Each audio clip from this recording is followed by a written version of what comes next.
Breaking news, isang Pinoy boxer ang tinawag na Mama's Boy si Eman Bacosa. Ito nga po si Jingle Labtik na may kartadang 4 wins 4 knockout, may 2 talo. Nag-comment ang RFL Boxing sa ginawang article ni Pau Salud Paucas Sports. Sinabi niya andito na naman to, tapos mag-back out na naman si Mama's Boy, Jingle Labtik. Itong RFL Boxing kasi mga boss ay promotional stable ata ito.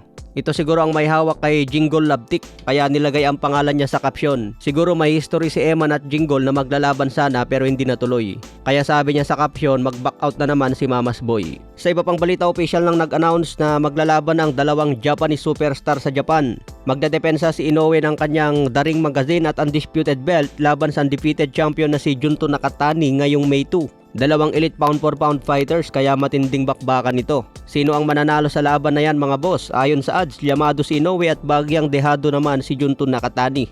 Sa undercard naman, idedepensa ni Takuma Inoue ang kanyang WBC bantamweight belt laban sa dating multi-division champion na si Kazuto Ioka.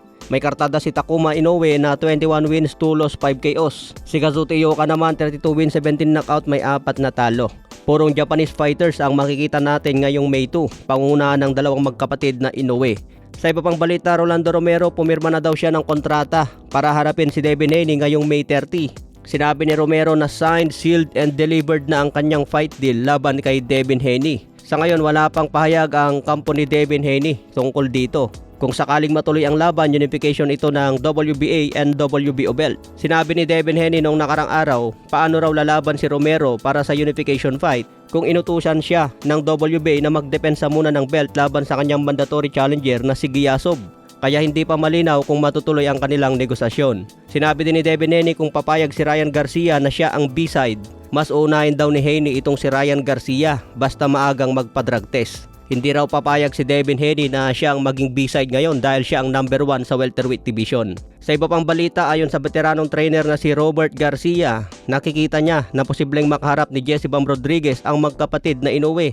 Sinabi ni Garcia na maging exciting kung unang matalo ni Bam Rodriguez si Takuma Inoue bago harapin ang kapatid nitong si Naoya Inoue. Sa tingin niyo mga boss, kaya bang talunin ni Bam Rodriguez ang 2 magkapatid na Inoue? Mas magandang laban sana ito kung si Inoue ang dadayo sa Amerika.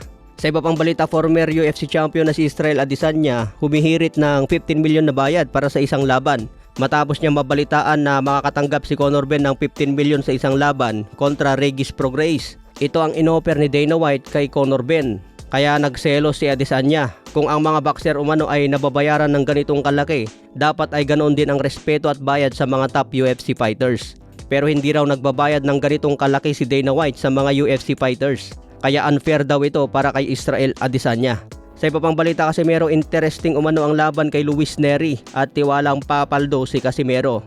Hindi pa ina-announce ang laban kaya abangan ang detalye mula sa Kameda Promotions. Okay mga boss, hanggang sa muli nating updates.